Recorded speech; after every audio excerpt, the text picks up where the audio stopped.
नमस्कार मुलांनो, आज आपण इयत्ता 6वीचा सामान्य विज्ञान विषयातील पाठ क्रमांक 8 आपली अस्थिसंस्था व त्वचा या पाठाचा स्वाध्याय पाहणार आहोत. मुलांनो, आपण या पाठाचा अभ्यास मागच्या सेशन मध्ये केलेला आहे. तर पहिला प्रश्न आहे मुलांनो, रिकाम्या जागी योग्य शब्द भरा. त्यातला अ काय आहे? तर ज्या ठिकाणी 2 किंवा 2पेक्षा जास्त हाडे जोडलेली असतात त्या जोडणीला डॅश म्हणतात. काय? तर ज्या ठिकाणी 2 किंवा 2पेक्षा जास्त हाडे जोडलेली असतात त्या जोडणीला काय म्हणतात? तर सांधा म्हणतात. माहिती आहे ना, आपण शिकलेलो आहोत की ज्या ठिकाणी 2 किंवा 2पेक्षा जास्त हाडे जोडलेली असतात त्या जोडणीला काय म्हणतात? तर सांधा म्हणतात. आता यातला आ काय आहे? तर बाह्य त्वचेच्या थरामधील पेशीत डॅश नावाचे रंगद्रव्य असते. तर काय असतं? तर बाह्य त्वचेच्या थरामधील पेशीमध्ये मेलॅनिन नावाचे रंगद्रव्य असते. काय असतं? तर मेलॅनिन नावाचे रंगद्रव्य असते. तर तिसरा प्रश्न काय आहे? यातलं गाळलेली जागा काय आहे? तर मानवी त्वचेचे डॅश व डॅश हे 2 थर आहेत. तर मानवी त्वचेचे बाह्य त्वचा व अंतस्थ त्वचा हे 2 थर आहेत. आता ई कुठलं आहे? तर मानवी अस्थिसंस्था डॅश भागात विभागलेली आहे. तर मानवी अस्थिसंस्था 2 भागामध्ये विभागलेली आहेत. कळलं तुम्हाला? ह्या प्रश्नांची उत्तर गाळलेल्या जागा भरा हे समजलं का? की ज्या ठिकाणी 2 किंवा 2पेक्षा जास्त हाडे जोडलेली असतात त्या जोडणीला काय म्हणतात? तर सांधा म्हणतात. बाह्य त्वचेच्या थरामधील पेशीत डॅश नावाचे रंगद्रव्य असते. कुठले? तर मेलॅनिन. मानवी त्वचेचे कुठले प्रकार आहे? तर बाह्य त्वचा व अंतस्थ त्वचा हे 2 थर आहेत. मानवी अस्थिसंस्था डॅश भागात विभागलेली आहे. किती भागात विभागलेली आहे मुलांनो? तर 2 भागामध्ये विभागली आहे. आता पुढचा प्रश्न आहे मुलांनो, सांगा मी कोणाशी जोडी लावू? यातला अ गट आहे उखळीचा सांधा, दुसरा आहे बिजागरीचा सांधा, तिसरा आहे सरकता सांधा आणि ब गटामध्ये आहे अ गुडघा, मनगट आणि खांदा. आता उखळीचा सांधा कशात असतो? कुठल्या अवयवामध्ये असतो? तर खांद्यामध्ये असतो. कुठे? आपल्या खांद्यामध्ये असतो. बिजागरीचा सांधा कुठे असतो? तर बिजागरीचा सांधा आपल्या गुडघ्यामध्ये असतो. कळलं? सरकता सांधा कुठे असतो? तर हे मनगटाजवळ असतो. हे तुम्ही सांध्यांचे प्रकार आपण शिकलेलो आहोत. उखळीचा सांधा, बिजागरीचा सांधा, सरकता सांधा, मग हे कुठे कुठे असतात हे सुद्धा आपण शिकलेलो आहोत. मग उखळीचा सांधा कुठे असतो? तर खांद्यामध्ये असतो. बिजागरीचा सांधा कुठे असतो? तर तो गुडघ्यामध्ये असतो. आणि सरकता सांधा कुठे असतो? तर तो मनगटामध्ये असतो. समजलं? आता मुलांनो, तिसरा प्रश्न आहे चूक की बरोबर ते लिहा आणि जर वाक्य चुकीचे असेल तर ते दुरुस्त करून लिहा. तर त्यातलं पहिलं अ आहे हाडांची रचना मऊ किंवा मृदू असते. मग हाडांची रचना मऊ किंवा मऊ असते का? तर हे चूक आहे वाक्य की बरोबर आहे? सांगा बरं. तर हाडांची रचना मऊ आणि मृदू असते हे काय आहे? हे चूक आहे. काय आहे? तर चूक आहे. तर बरोबर काय आहे? तर हाडांची रचना कठीण असते. हाडं कशी असतात? मऊ असतात का? तर नाही. हाडांची रचना कशी असते? तर हाडांची रचना कठीण असते. तर दुसरं काय आहे याच्यामधला आ? तर मानवी अस्थिसंस्था शरीरातील अंतरेंद्रियांचे रक्षण करते. बरोबर. कळलं ना? की मानवी अस्थिसंस्था आपल्या शरीरातील जी अंतरेंद्रिय आहेत त्यांचे रक्षण करते. म्हणजे हे वाक्य बरोबर आहे. कळलं तुम्हाला? चूक की बरोबर पहिलं घातलं कुठलं होतं? तर हाडांची रचना मऊ असते. तर नसते. हाडांची रचना ही मऊ नसते. ती कशी असते? तर हाडांची रचना ही कठीण असते. म्हणजे हे वाक्य चूक आहे पहिलं वाक्य. आता दुसरं वाक्य काय आहे? तर मानवी अस्थिसंस्था शरीरातील अंतरेंद्रियांचे रक्षण करते. तर हे बरोबर आहे. काय? तर मानवी अस्थिसंस्था शरीरातील अंतरेंद्रियांचे रक्षण करते. हे वाक्य बरोबर आहे. आता पुढचं काय मुलांनो? पुढचा चौथा प्रश्न आहे योग्य त्या ठिकाणी अशी खूण करा. हे बघा इथे, म्हणजे योग्य जे बरोबर असेल तिथे अशी खूण करा. पहिला प्रश्न आहे तिथे शरीराला आकार देणारी संस्था म्हणजे, आता आपल्याला 4 पर्याय दिलेले आहेत मुलांनो. उत्सर्जन संस्था, श्वसन संस्था, अस्थि संस्था आणि रक्ताभिसरण संस्था. मग योग्य इथे काय आहे? शरीराला आकार देणारी संस्था कुठली आहे? तर अस्थि संस्था आहे. काय कळलं तुम्हाला? काय आहे? तर शरीराला आकार देणारी संस्था कुठली आहे? तर अस्थि संस्था आहे.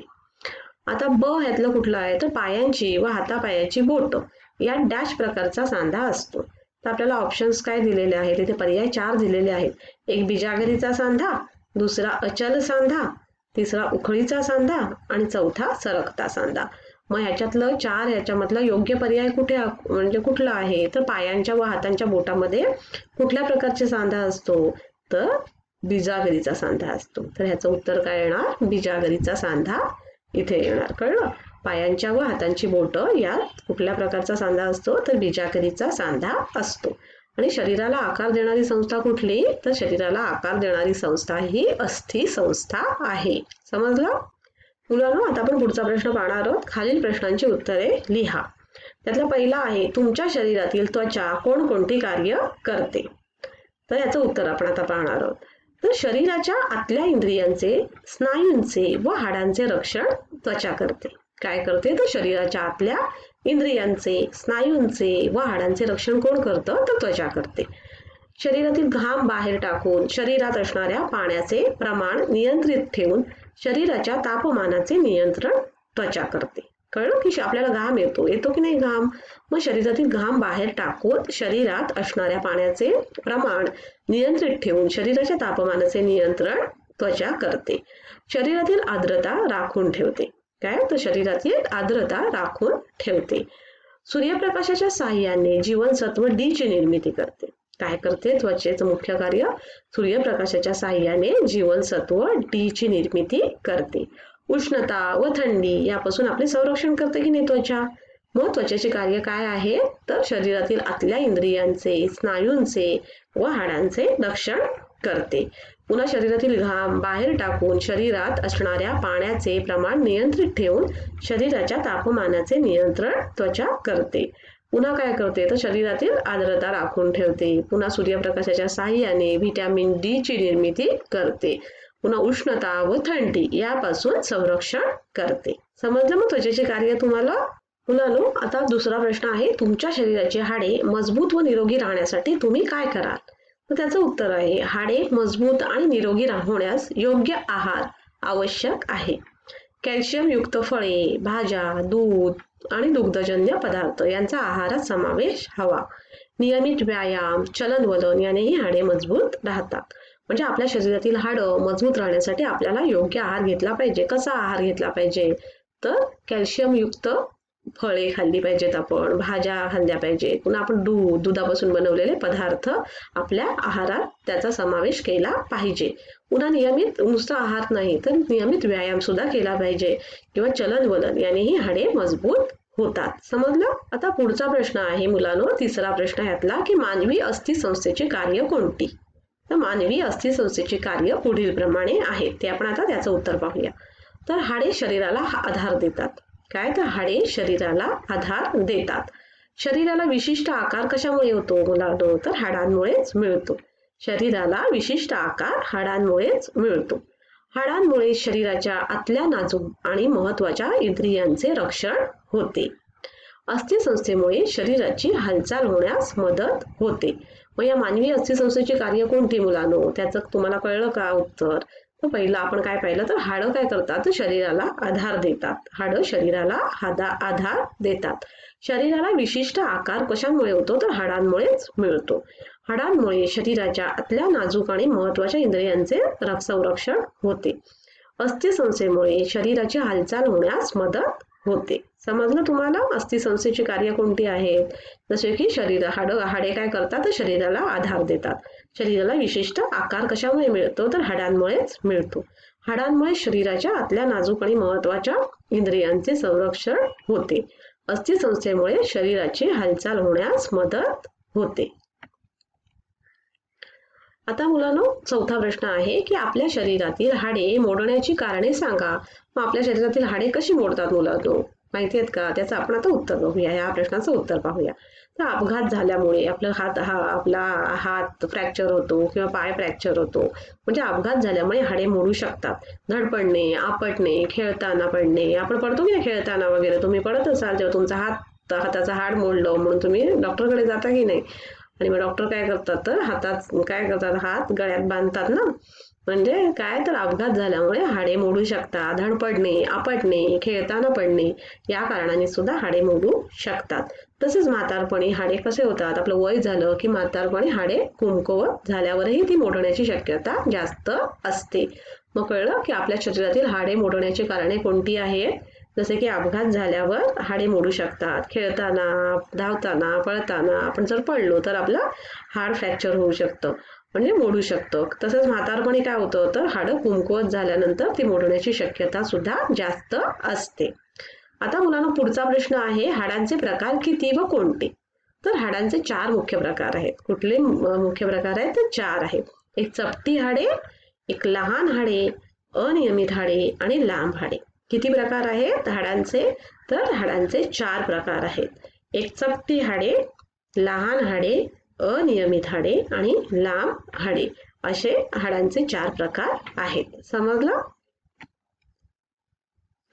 आता मुलांनो पुढचा प्रश्न आहे, काय होईल ते सांगा. काय होईल ते सांगा.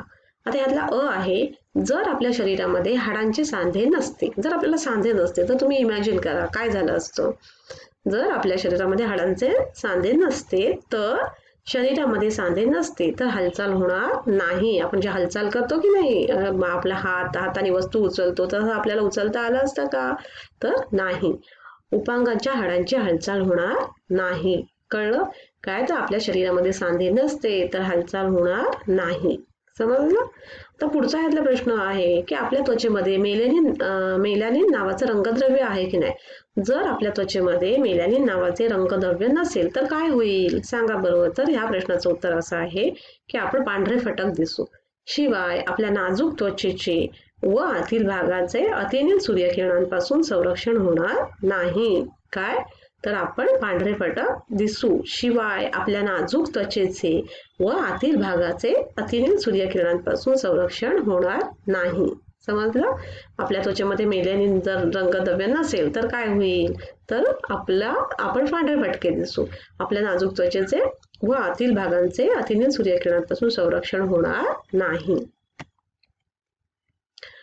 आता आपल्या शरीरातील मणक्यांच्या 33 हाडांच्या साखळीऐवजी फक्त एकच सलग हाड असते तर काय होईल.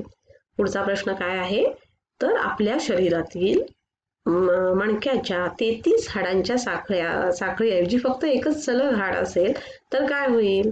तर आपल्या मणक्यांची माळ असते माहिती आहे ना, मग ती 33 हाडांनी बनलेली असते ना.